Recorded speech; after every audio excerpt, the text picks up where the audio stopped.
Kebakaran hebat menghanguskan 9 bangunan di Komplek Asrama Detasemen Perbekalan dan Angkutan atau Denbekang milik TNI AD di Kota Cirebon, Jawa Barat. Banyaknya tumpukan material dan cairan yang mudah terbakar disertai hembusan angin yang kencang membuat kobaran api cepat membesar dan merembet hingga bagian ruangan lain. Petugas pemadam kebakaran Kota Cirebon yang tiba di lokasi langsung berupaya memadamkan api. Petugas juga sempat mengerahkan mobil water cannon milik Polres Cirebon Kota.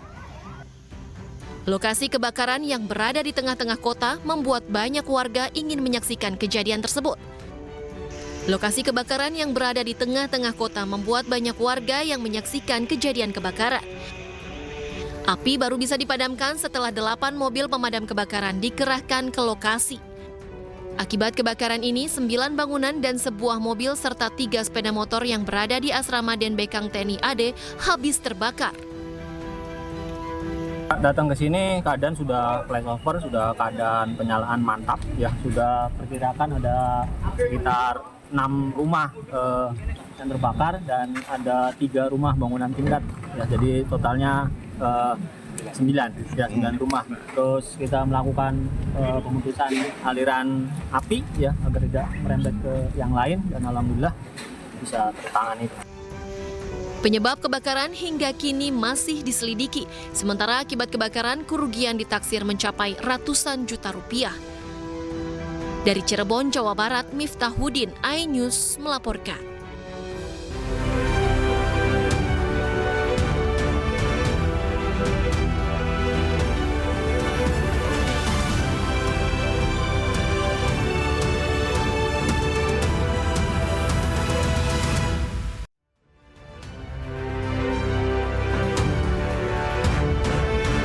Halo, selamat sore pemirsa. Demikian tadi berita pilihan iNews Sore bersama saya Syafaati Suryo. Kita awali informasi, sebuah mobil hangus terbakar di tol Cipularang arah Jakarta menuju Bandung, tepatnya di kilometer 88 Kabupaten Purwakarta, Jawa Barat.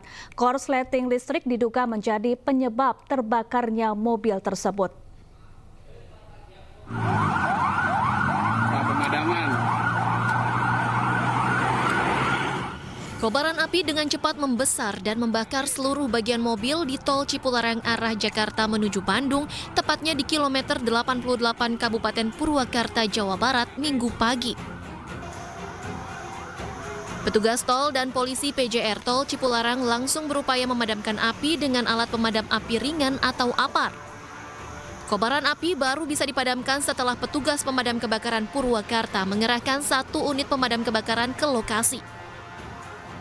Kebakaran ini bermula saat pemilik mobil bersama keluarganya menempuh perjalanan menuju Bandung dan tiba-tiba keluar asap serta percikan api dari ban bagian depan mobilnya. Diduga terbakarnya mobil akibat korsleting listrik. Cepat itu keluar Pak, ada asap. Terus yang di belakang Pak itu di bawah ada percikan api sedikit. Percikan apinya keluarnya dari apa namanya tuh ya? Kampas katanya, kampas rem mungkin kemungkinan. Asalnya nggak sampai ke sini, cuma di sini itu karena mungkin udah banyak yang kebakar, terus pemadamnya juga jauh mungkin, jadi ya sampai seperti ini. Untuk mengetahui penyebab pasti kebakaran mobil ini ditangani polisi PJR Tol Cipularang. Sedangkan bangkai mobil yang terbakar dibawa ke Pul Derek Gerbang Tol Jatiluhur Purwakarta. Jadi kendaraan tersebut datang dari arah Jakarta menuju Bandung. Setiba di TKP, menurut pengakuan pengemudi, tercium bau tidak sedap dari roda sebelah kiri. Yang disinyalir adalah diakibatkan oleh korsleting listrik. Sehingga dari akibat tersebut menyebarlah api ke seluruh badan kendaraan. Demikian. Imbas dari kebakaran mobil ini sempat menyebabkan kemacetan panjang 3 hingga 4 km di tol Cipularang arah Bandung. Dari Purwakarta, Jawa Barat, Irwan, iNews melaporkan. Pemirsa, Gunung Lewotobi laki-laki di Flores, Nusa Tenggara Timur hingga siang tadi sudah 5 kali erupsi dengan ketinggian kolom abu mencapai 9.000 meter. Sementara itu ribuan warga mengalami krisis air bersih dan penerangan di posko pengungsian.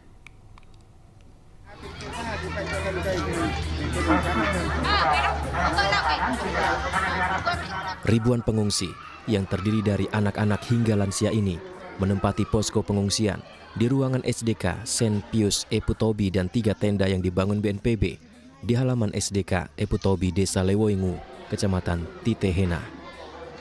Mereka saat ini mengalami krisis air bersih untuk mandi dan penerangan pada malam hari. Ini kami butuh penerangan, Pak. Penerangan lagi, dan dengan obat-obatan itu lampu belum ada. Belum ada. Iya, kami Terus? barusan menginap satu malam. Terus air bersih? Air bersih kurang sekali, Pak. Hingga siang tadi Gunung Lewotobi laki-laki sudah 5 kali erupsi dengan ketinggian kolom abu mulai 3.000 hingga 9.000 meter. Kolom abu teramati berwarna kelabu dengan intensitas tebal condong ke arah barat laut. Saat ini Gunung Lewotobi laki-laki berada pada status level 4 atau awas. Masyarakat dihimbau tidak beraktivitas apapun dalam radius 7 km dari pusat erupsi. Warga juga diminta waspada potensi banjir lahar dingin dari puncak gunung. Dari Flores Timur, Joni Nura, iNews melaporkan. Pemirsa, pasca bentrok antara warga, polisi, dan sopir truk tanah, 22 orang ditangkap kepolisian Resor Metro Tangerang Kota. Polisi juga menangkap sejumlah oknum yang menjarah mesin truk tanah. Masa tetap masih oke membubarkan masa ya. Masa tetap dibubarkan paksa tetap. Kerusuhan dan penghadangan kendaraan truk tambang pembangunan proyek strategis nasional di Pantai Indah Kosambi 2, Kabupaten Tangerang, Banten malam tadi memanas. Meski dibubarkan, massa yang kebanyakan usia remaja tetap bertahan bahkan melawan. Polres Metro Tangerang Kota mengamankan 22 orang yang diduga sebagai pelaku penyerangan. Dari puluhan orang yang diamankan adalah remaja, bahkan ada yang berstatus pelajar. Saat ini puluhan remaja tersebut dalam pemeriksaan petugas kepolisian guna mengetahui motif mereka melakukan tindakan anarkis. Polisi juga membenarkan ada aksi penjarahan oleh oknum tak bertanggung jawab yang memanfaatkan situasi ini.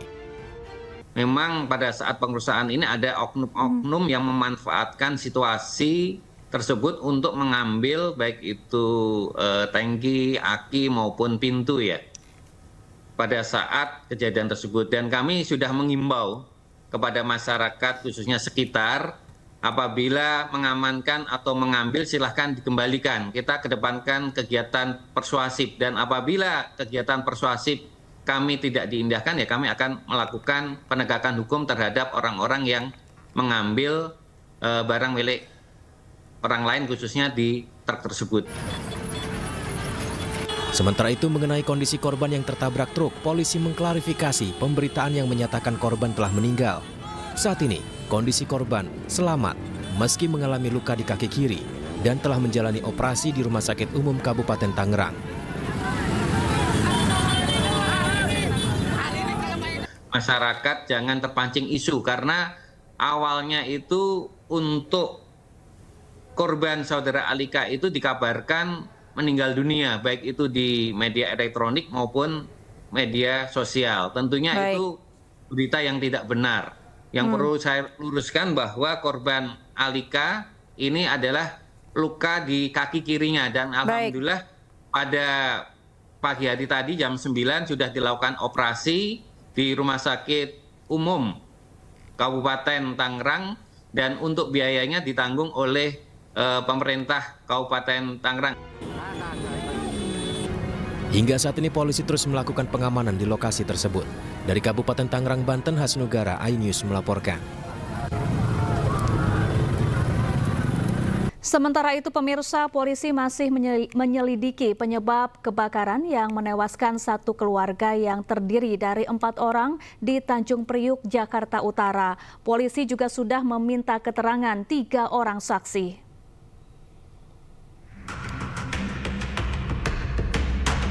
Polisi masih mendalami penyebab kebakaran yang menewaskan satu keluarga yang terdiri dari ayah, ibu, dan 2 anaknya di Tanjung Priuk, Jakarta Utara.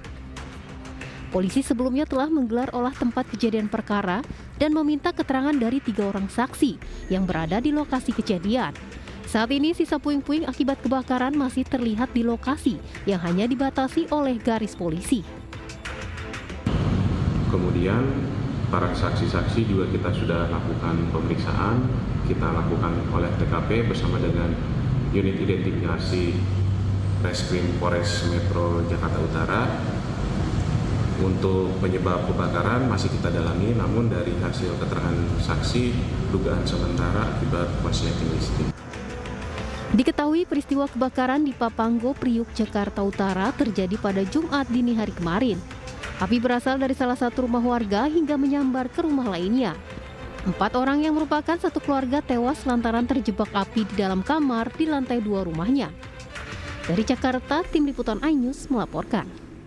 Ya, lalu seperti apa persiapan Timnas Indonesia menghadapi tim kuat Jepang? Kita akan membahasnya bersama dengan pengamat sepak bola, ada Bung Kesit Budi Handoyo. Selamat sore Bung Kesit, apa kabar? Selamat sore Mbak Safa, kabar baik. Baik, Bung Kesit, rumput GBK belakangan dikritik dan kini dikawal langsung oleh Ketua Umum PSSI Erick Thohir dan saat ini kondisinya sudah semakin baik. Nah, kalau menurut Anda apakah akan berpengaruh dengan penampilan Timnas? Bukankah rumput bagus juga akan menguntungkan Timnas Jepang nanti? Iya, yang pasti bermain di rumput dengan standar tinggi ya, dengan standar FIFA tentunya akan memberikan kenyamanan untuk permainan, bukan saja bagi Indonesia ya, tapi juga bagi para pemain Jepang tentunya. Apalagi kalau kita lihat bagaimana kesiapan dari Stadion Gelora Bung Karno menghadapi laga Indonesia-Jepang ya, rumputnya saya lihat juga sudah begitu oke, sudah begitu baik dibandingkan dengan pertandingan sebelumnya ya. Jadi artinya bahwa dari sisi sarana, dari sisi prasarana Indonesia tampaknya memang jauh lebih siap untuk menghadapi pertandingan melawan Jepang. Dan mudah-mudahan aja dengan rumput yang lebih bagus, dengan rumput yang lebih mulus gitu ya, permainan akan lebih enak untuk disaksikan gitu. Dan harapannya tentu Indonesia akan bisa memanfaatkan kesempatan menjamu Jepang dengan kemenangan. Itu kan harapannya dari masyarakat Indonesia, walaupun nggak gampang memang untuk bisa menaklukkan Jepang, begitu. Baik, kita tinggalkan soal rumput, Bung Kesit. Ini Kevin Dix sudah mengikuti prosesi warga negara Indonesia. Apakah sudah dipastikan akan tampil melawan Jepang? Kita masih menunggu kabarnya. Dan Sintayong akan menempatkannya di posisi mana nih kira-kira? Apakah akan ada di posisi belakang lagi? Iya, yang jelas Kevin Dix sudah mendapatkan kewarganegaraan Indonesia. Ini kabar baik tentunya ya bagi Indonesia. Setidaknya dengan kehadiran Kevin Dix, lini pertahanan Indonesia atau skuad tim nasional Indonesia secara keseluruhan ini mendapatkan energi baru, mendapatkan darah baru ya. Mudah-mudahan akan memberikan sebuah kekuatan yang lebih menjanjikan dengan kehadiran Kevin Dix yang berkiprah bersama FC Copenhagen.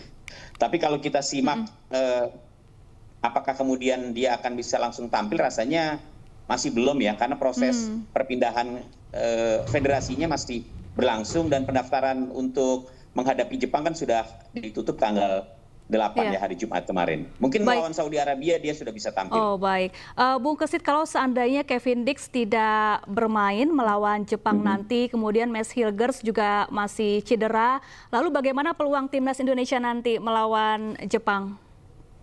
Iya, memang kalau kita lihat dari kekuatan Jepang ya, ini adalah tim yang paling kuat di persaingan grup G ya, artinya grup C. Artinya ketika Indonesia menjamu Jepang ya, dengan kekuatan penuh pun Indonesia akan menghadapi persoalan yang serius begitu ya. Artinya kekuatan Jepang ini kan menurut saya sangat dahsyat ya. Jepang menjadi satu-satunya tim yang belum pernah terkalahkan ya. Terakhir mereka memang hanya bermain imbang 1-1 menghadapi Australia. Tapi kalau kita lihat bagaimana mereka menghadapi Saudi Arabia, bagaimana menghadapi Bahrain dan juga menghadapi China, ini kan mereka betul-betul menguasai lapangan ya. Jadi kalaupun Indonesia tampil dengan skuad yang penuh, saya kira juga memang bukan pekerjaan gampang untuk bisa menaklukkan Jepang. Apalagi skuad Indonesia sedikit pincang begitu ya. Mads Hilgers dikabarkan mengalami hamstring, kemungkinan besar, tapi mudah-mudahan saja dia bisa tampil, tapi sepertinya dia mungkin bakal absen menghadapi Jepang begitu. Baik Bung Kesit, kita kan punya banyak back bagus nih, ada Jay Izzes, kemudian Mads Hilgers dan Kevin Dix yang belum tentu akan bermain melawan Jepang. Terus kita juga masih punya Rizky Ridho. Kira-kira ini akan diramu bagaimana nih sebaiknya? Apakah tidak terlalu banyak pemain di posisi belakang? Iya, betul. Memang saat ini kita surplus pemain belakang ya, surplus pemain belakang. Tapi kalau kita lihat walaupun pemain belakang boleh dibilang lebih mendominasi dibandingkan dengan pemain depan misalnya, kekuatan lini pertahanan Indonesia sejauh ini ya, menurut saya sebenarnya sudah cukup solid ya. Kalau kita melihat menyimak dari 3 pertandingan yang berjalan misalnya, Indonesia memang kalah ketika menghadapi China, tapi ketika kita menghadapi Australia, ketika kita menghadapi Saudi Arabia, penampilan back Indonesia terbilang sangat tangguh ya. Rizky Ridho tampil begitu baik, kemudian Jay Itzes juga menjadi salah satu penopang yang sangat penting bagi Indonesia, termasuk juga Matt Hughes ya. Walaupun dalam pertandingan terakhir Matt Hughes sedikit tidak tampil begitu optimal, tapi dengan kehadiran Hughes setidaknya lini pertahanan Indonesia ini memiliki banyak opsi begitu ya. Sintayong memiliki banyak opsi untuk bisa memilih siapa pemain yang lebih pas untuk bisa diturunkan. Masih ada juga Justin Hapner yang diharapkan juga sudah bisa tampil kembali setelah cedera dan absen dalam 2 pertandingan terakhir tim nasional Indonesia. Baik, Bung Kesit, setelah masuknya Kevin Dix yang resmi menjadi warga negara Indonesia, perlukah kita menambah diaspora atau warga negara asing lainnya yang dinaturalisasi menjadi pemain timnas Indonesia? Iya, kalau kita mendengar dari keterangan yang disampaikan oleh Pak Erick Thohir ya, Ketua Umum PSSI dalam berbagai kesempatan, dia kan memang belum berhenti untuk berburu ya pemain-pemain naturalisasi, pemain-pemain yang memiliki darah Indonesia yang berkiprah di luar negeri ya. Dan saya pikir rasanya sih masih akan terus dilakukan ya, naturalisasi, merekrut pemain-pemain yang berdarah Indonesia yang berkiprah di luar negeri masih akan terus berjalan, karena saat ini kalau kita simak juga di lini depan terutama kita kan masih kekurangan ya, masih kekurangan pemain, walaupun kita memiliki Rafael Struijk, kemudian juga sudah hadir misalnya Eliano Reinders ya. Ini kan masih kurang gitu. Lini depan kita memang masih butuh untuk bisa mendapatkan tenaga baru, dan tampaknya ini akan masih terus dikejar oleh PSSI ya untuk bisa mendapatkan pemain-pemain depan diaspora, pemain-pemain depan naturalisasi. Baik, terima kasih Bung Kesit Budi Handoyo, pengamat sepak bola, telah bergabung bersama kami di iNews Sore. Kita optimis performa timnas Indonesia bisa gemilang saat bertanding melawan Jepang nanti. Terima kasih. Semoga. Ya.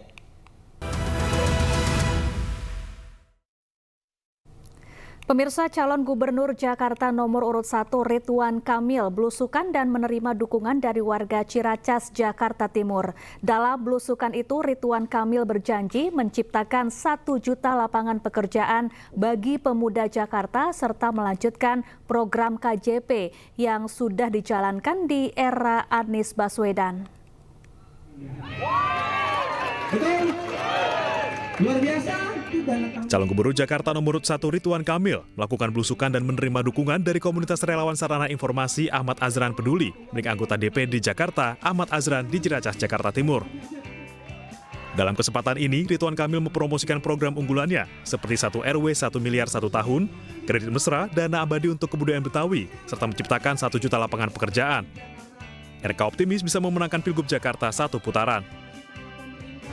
Ya, kawan-kawan, saya alhamdulillah hari ini mendapat dukungan resmi dari senator dan komunitas senator Bang Ahmad Azran yang ada di wilayah-wilayah seluruh Jakarta. Ini menguatkan semangat kita, mudah-mudahan karena memang pergerakan itu masifnya rata-rata di 3 minggu terakhir ya. Sehingga kita bisa lihat dan saya saksinya sendiri, hari ini dan besok-besok tuh pergerakan luar biasa. Kim sangat solid, sangat kompak, dan ini yang membesarkan hati. Insya Allah kita menang 1 putaran supaya warga juga tidak terlalu berlama-lama dalam pemilu ya. Nah, kita terus bergerak. Saya tiap hari 8-15 agenda, hanya sanggup 8, 7-nya di disposisi bentrok acara, tapi poinnya menunjukkan aktivitas sedemikian banyak untuk jadwal saya aja, karena kita terus bersemangat untuk menyapa warga, meraih simpati dari warga.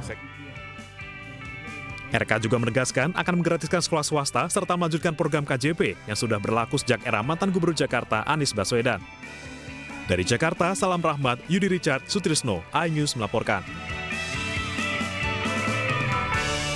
Sementara itu, calon gubernur Jakarta nomor urut 3 Pramono Anung belusukan di area Chinatown di Pasar Petak 9 Glodok. Bersama aktor kawakan Roy Marten, Pramono menyapa warga dan sejumlah pedagang sekaligus menyerap aspirasi mereka. Gubernur Jakarta nomor urut 3 Pramono Anung didampingi aktor kawakan Roy Marten turun menyapa warga di area Chinatown dan Pasar Petak 9 Glodok, Jakarta Barat, Sabtu siang. Kedatangan Pram disambut antusias oleh sejumlah pedagang dan warga sekitar.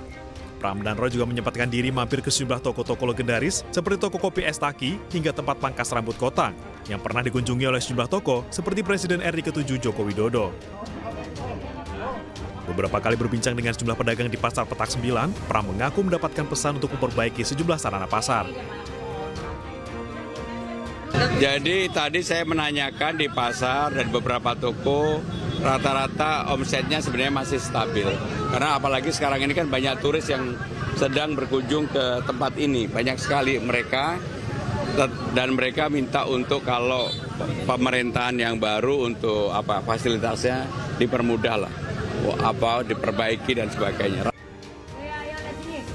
Pramono mengaku dari belusukannya kali ini banyak menemui hal yang sebelumnya belum pernah ia lihat, yaitu kentalnya budaya Tiongkok di wilayah Petak 9 yang merupakan sebuah kekayaan kota Jakarta yang harus dilestarikan.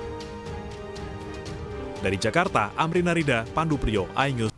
Anda kembali di iNews Sore, pemirsa. Para mahasiswa Indonesia yang kuliah di Beijing antusias menyambut kedatangan Presiden Republik Indonesia Prabowo Subianto ke negara tirai bambu tersebut pada Jumat malam waktu setempat. Oke. Mahasiswa di Beijing, Pak. Ini lihat sini semuanya. Pak Prabowo di Beijing.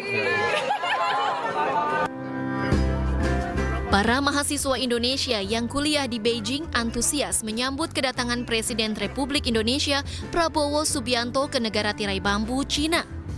Dalam vlog yang dibuat oleh konten kreator Rudy Chen, merekam proses persiapan yang dilakukan para mahasiswa RI dalam rangka menyambut Presiden Prabowo di KBRI Cina. Sebelumnya, KBRI Cina membuka registrasi pendaftaran untuk para mahasiswa yang ingin mengikuti acara penyambutan Presiden Prabowo yang total ada 108 WNI dan mahasiswa yang hadir. Dalam acara penyambutan tersebut, hadir juga Wakil Menteri Pendidikan Tinggi, Sains dan Teknologi Stella Christy yang juga ikut dalam rombongan Presiden Prabowo. Menurut Stella, kehadiran Presiden Prabowo dalam rangka kerjasama peningkatan sumber daya manusia antara Tiongkok dan Indonesia. Di samping aku sudah ada Prof. Stella yang ikut mendampingi Bapak Presiden Prabowo juga. Dalam rangka apa, Bu? Dalam rangka untuk meningkatkan kerjasama terutama sekali di bidang peningkatan sumber daya manusia kita antara Tiongkok dan Indonesia. Jadi kami sangat mau mendukung kerjasama SDM kita, peningkatan kita belajar dari Tiongkok tentang riset, pengembangan dan terutama sekali di bidang teknologi dan STEM. Jadi kita harapkan akan banyak kerjasama lagi.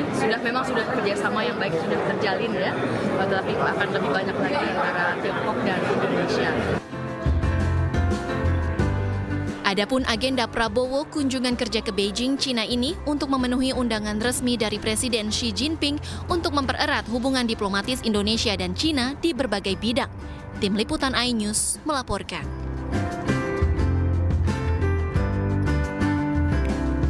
Ya, mengawali kegiatan kunjungan kenegaraan di Beijing, Republik Rakyat Tiongkok, Presiden Prabowo Subianto melakukan pertemuan bilateral dengan Ketua Kongres Rakyat Nasional atau RRT, Zhao Leji. Pertemuan tersebut digelar di salah satu ruangan yang ada di Great Hall of the People, Beijing. Welcome, Mr. President. Thank you very much.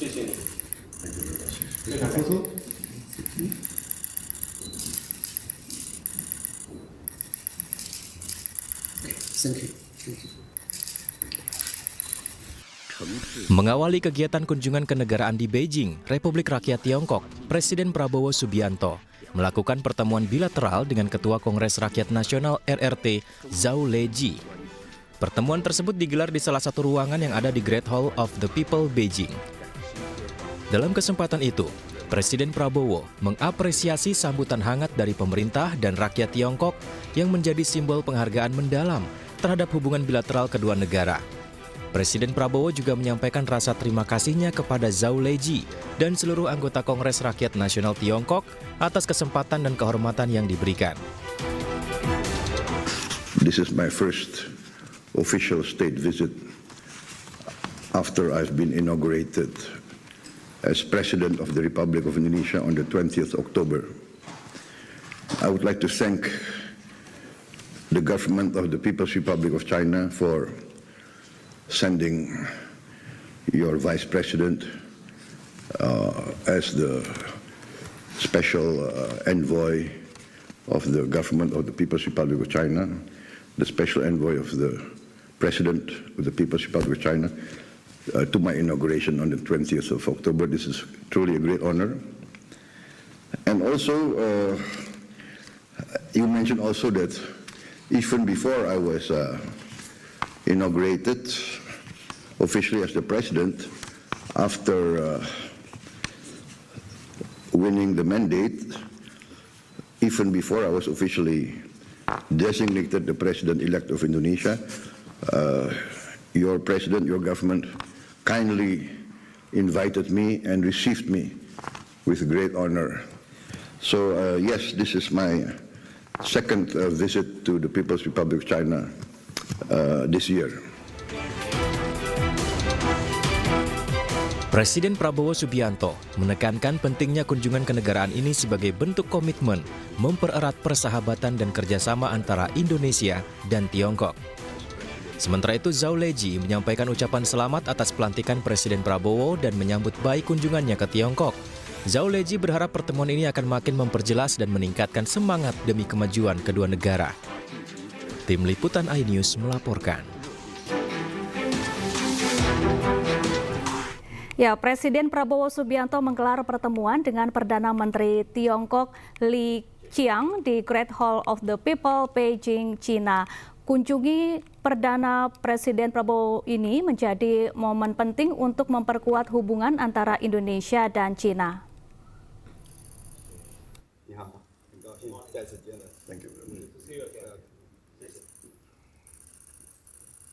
Presiden Prabowo Subianto menggelar pertemuan dengan Perdana Menteri Tiongkok, Li Qiang, di Great Hall of People, Beijing, Tiongkok.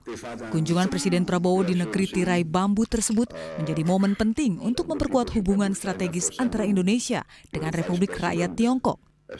Prabowo menekankan bahwa kunjungan ini bukan hanya mencerminkan hubungan diplomatik, melainkan juga persahabatan antar kedua negara.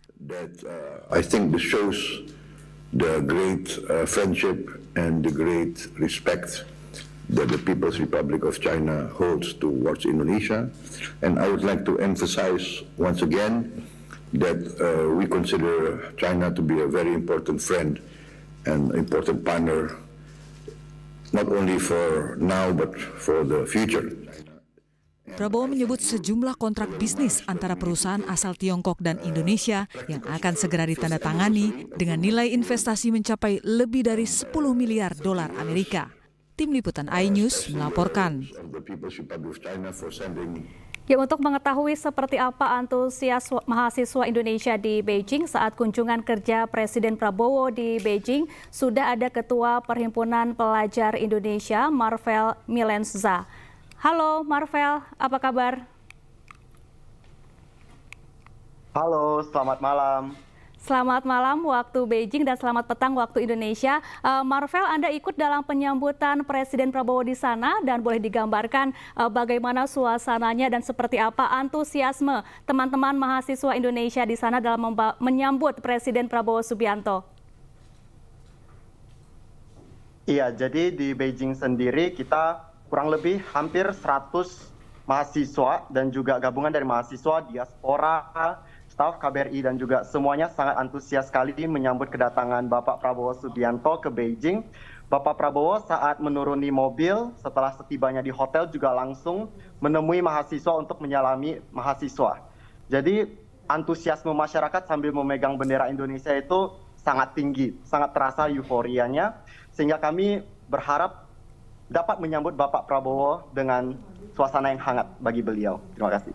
Baik, Marvel, apakah ada rencana pertemuan khusus antara mahasiswa Indonesia di sana dengan Presiden Prabowo Subianto atau menteri yang juga ikut ke Beijing mendampingi Pak Prabowo?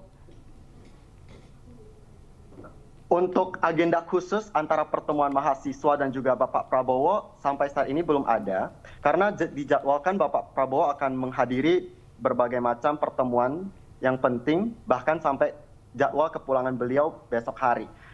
Ataupun untuk nanti menuju ke negara berikutnya, yaitu Washington DC di Amerika.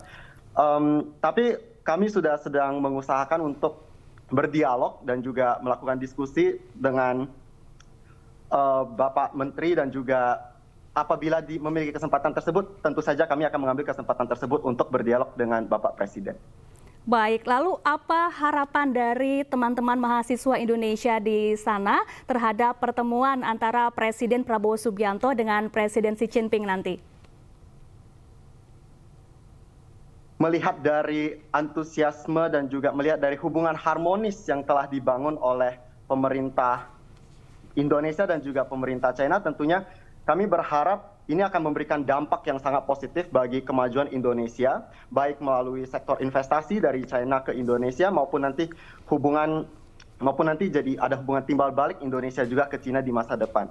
Dan juga tentu saja kita melihat dengan banyaknya mahasiswa-mahasiswa Indonesia yang juga berkuliah dan juga menempuh pendidikan tinggi di China, ini juga tentu saja akan membawa angin segar kepada Indonesia dengan pepatah belajarlah hingga ke negeri China. Dan ini menurut kami akan memberikan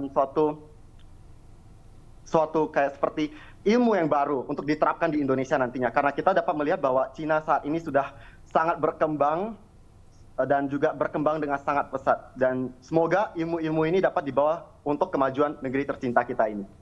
Baik, terlebih tadi Presiden Prabowo juga sudah menyatakan bahwa ada rencana untuk mengirimkan lebih banyak pelajar Indonesia untuk kuliah di Cina ya, Marvel. Bagaimana nih tanggapan dari teman-teman mahasiswa di sana? Tentu saja ini merupakan sebuah hal yang sangat baik, dan karena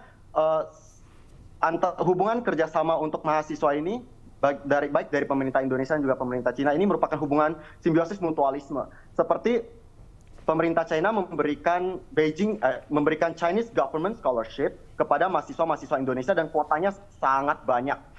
Begitu juga sebaliknya, Indonesia juga memberikan banyak sekali beasiswa kepada orang-orang China untuk mengenal lebih dalam tentang budaya-budaya di Indonesia. Dan itu tahun ini dari Adlikbud KBRI Beijing memberangkatkan kurang lebih ada 10 orang untuk belajar di berbagai universitas Indonesia, dan ini merupakan suatu program sangat strategis. Dan tidak hanya pemerintah pusat China yang memberikan beasiswa, tetapi juga ada seperti Beijing Government Scholarship, habis itu juga Shanghai Government Scholarship, bahkan sampai level daerah itu juga memberikan banyak sekali beasiswa-beasiswa. Dan tentu saja ini akan memberikan banyak kemudahan bagi calon pelajar di Indonesia akan menempuh pendidikan di negeri Cina. Baik, Marvel, selain pendidikan, apa isu atau tema lain yang mungkin dititipkan oleh teman-teman mahasiswa Indonesia di Cina terhadap pemerintah Indonesia, dalam hal ini Presiden Prabowo dan juga menteri-menteri yang ikut di sana yang nanti akan bertemu dengan sejumlah pimpinan negara Cina? Iya, tentu saja topik utama yang kita akan mencoba untuk didiskusikan adalah topik yang mengenai perkembangan teknologi yang ada di China. Yang karena kita lihat saja China sudah berkembang dengan sangat cepat, baik di industri dan juga di teknologi electrical vehicle mereka. Jadi dua isu ini merupakan isu yang sangat penting, dan saya rasa ini sangat bisa untuk diterapkan di Indonesia karena kedua negara memiliki salah satu sifat yang sangat mirip, yaitu jumlah penduduknya sangat banyak. Jadi dengan membawa dua topik yang bersangkutan dengan teknologi ini, diharapkan dapat membuat Indonesia menjadi lebih baik lagi, lebih melek teknologi lagi ke depannya, dan juga dapat menurunkan emisi karbon yang Indonesia telah ciptakan selama ini. Baik, terima kasih Marvel Milenza, Ketua PPI Beijing, telah bergabung bersama kami di iNews Sore. Salam untuk teman-teman mahasiswa Indonesia di sana. Terima kasih. Terima kasih. Sebelumnya, Menteri Luar Negeri Sugiono membeberkan agenda Presiden Prabowo Subianto selama berada di Cina. Seperti kita ketahui bersama, pada pagi hari ini Bapak Presiden akan memulai rangkaian kunjungan kenegaraan beliau di Beijing. Hari ini beliau akan mulai dengan pertemuan bilateral dengan pimpinan Kongres Rakyat Tiongkok, Yang Mulia Zhao Leji, yang kemudian nanti akan dilanjutkan juga dengan pertemuan bilateral dengan Premier atau Perdana Menteri RRT, Yang Mulia Li Qiang. Setelah itu Pak Presiden juga akan ke Tiananmen Square untuk meletakkan karangan bunga di sana, dan rencananya nanti malam akan ada pertemuan bilateral antara Bapak Presiden dan Presiden Xi Jinping yang dilanjutkan dengan cara makan malam kenegaraan. Saya kira itu garis besar acara pada pagi hari ini sesuai dengan jadwal yang diberikan kepada pihak kita dalam rangka kunjungan kenegaraan kali ini. Ya, saat tiba di Beijing, Cina, Presiden Prabowo Subianto disambut hangat oleh sejumlah mahasiswa Indonesia. Mereka senang bisa bertemu langsung dengan Presiden Prabowo yang belum lama dilantik menjadi Presiden Indonesia.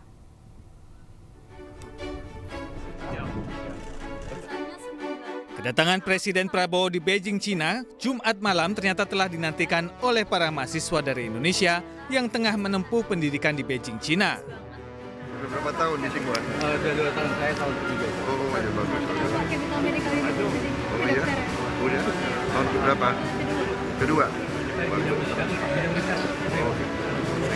Patricia, pembuatan biola. Oh iya. Di Indonesia di mana? Di Jakarta. Oh, Jakarta. Mekatronika. Oh iya. Dari mana di Indonesia? Oh, dari mana? Bekasi. Puluhan mahasiswa menantikan kedatangan Prabowo di depan Hotel Peninsula Beijing, tempat Prabowo menginap. Mereka menunggu Prabowo sambil mengibarkan bendera merah putih.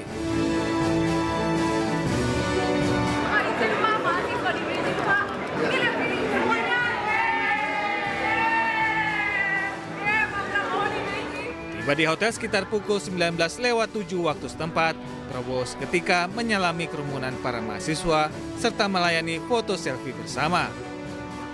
Para mahasiswa yang hadir mengungkapkan antusiasme dan kegembiraan dapat bertemu dan bersalaman langsung dengan Prabowo. Rasanya seneng banget karena aku sama teman-teman juga tadi udah nunggu dan kita semua udah pada nggak sabar untuk ketemu Pak Prabowo, dan ternyata ekspektasi kita bagus banget karena Pak Prabowo sangat ramah dan baik ke kita semua. Semoga Pak Prabowo terus amanah dan juga menjalankan semua tugasnya dengan baik hingga masa akhir jabatannya. Pastinya hari ini exciting banget sih ketemu Pak Prabowo, apalagi Pak Prabowo juga baru dilantik kan. Juga exciting banget akhirnya kita bisa ketemu Prabowo juga, apalagi di Beijing, bukannya di Indonesia gitu ya. Tadi ketemu Presiden sangat senang ya, karena itu pertama kali untuk saya bisa bertemu dengan Presiden Republik Indonesia, dan itu bagi saya pikir itu sangat senang dan itu sangat jarang, kesempatannya sangat jarang, jadi saya senang-senang. Bapak. Bapak. Pak. Selamat datang, Pak. Selamat datang, Pak. Selamat datang, Pak. Selamat datang, Pak. Para mahasiswa berharap lawatan Presiden Prabowo ini membuat hubungan antara Indonesia dan Tiongkok terjalin lebih baik lagi ke depannya. Polisi menggerebek sebuah rumah sarang judi online jaringan Kamboja dengan omset hingga 21 miliar rupiah di kawasan Cengkareng, Jakarta Barat. Polisi menangkap 8 pelaku serta menyita ratusan kartu ATM, buku tabungan, serta beberapa dokumen pengiriman jasa ekspedisi.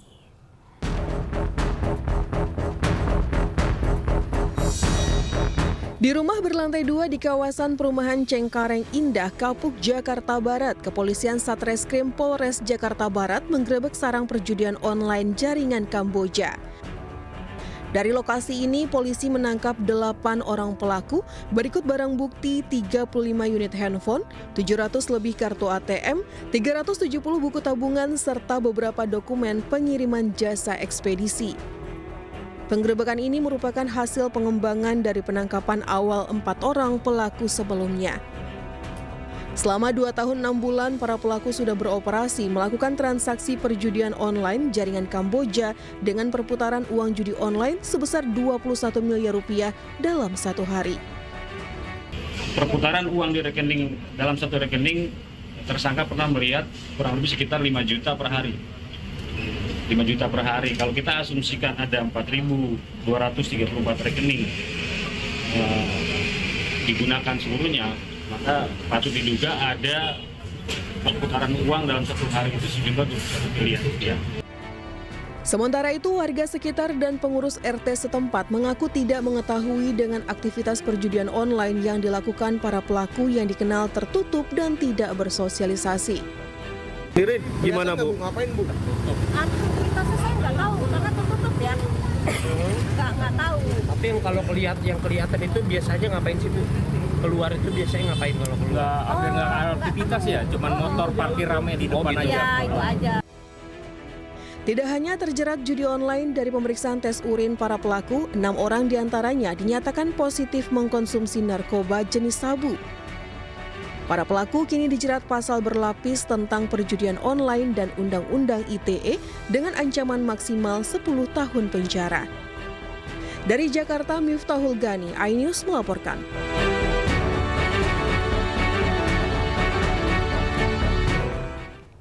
Kita beralih ke informasi lain, pemirsa. MNC Peduli bersama Golden Tulip Spring Hill, Bandar Lampung, dan Brigif 4 Marinir menanam mangrove di Marine Park, Kabupaten Pesawaran, Lampung. Kegiatan sosial ini merupakan bentuk kepedulian dalam menjaga keberlanjutan ekosistem lingkungan baik di darat maupun di laut. Ratusan pelajar bersama masyarakat pesisir dibantu personil Brigif 4 Marinir menanam 20.000 bibit mangrove dari 100.000 mangrove yang akan ditanam di Marines Eco Park, Kabupaten Pesawaran, Lampung.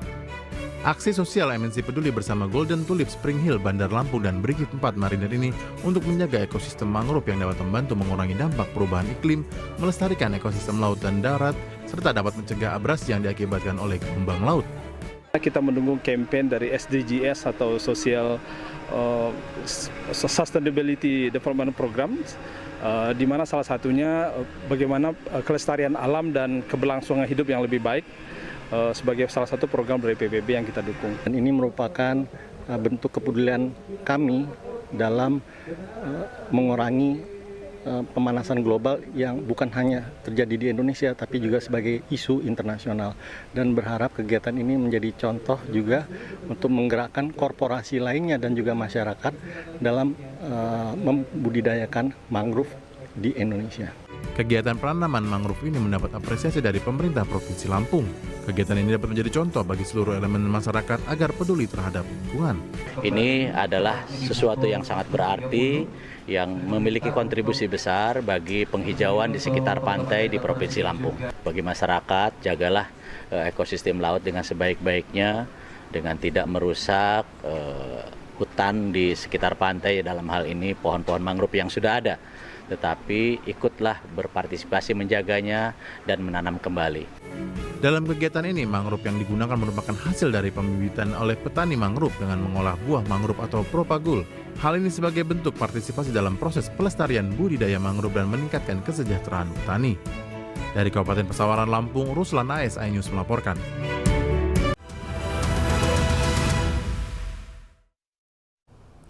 Pemirsa, back FC Copenhagen Cavendish resmi menjadi warga negara Indonesia setelah Kementerian Hukum melakukan sumpah kewarganegaraan.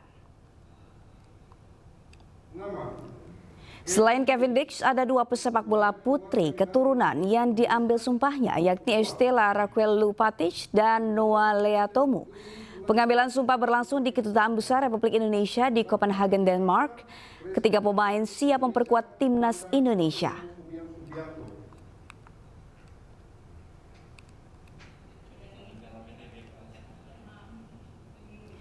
Ketua Umum PSSI Erick Thohir mengecek kesiapan Stadion Gelora Bung Karno jelang pertandingan putaran ketiga kualifikasi Piala Dunia 2026 zona Asia. Erick menyebut kondisi rumput Stadion GBK dalam kondisi baik dan siap menggelar pertandingan Indonesia melawan Jepang dan Arab Saudi.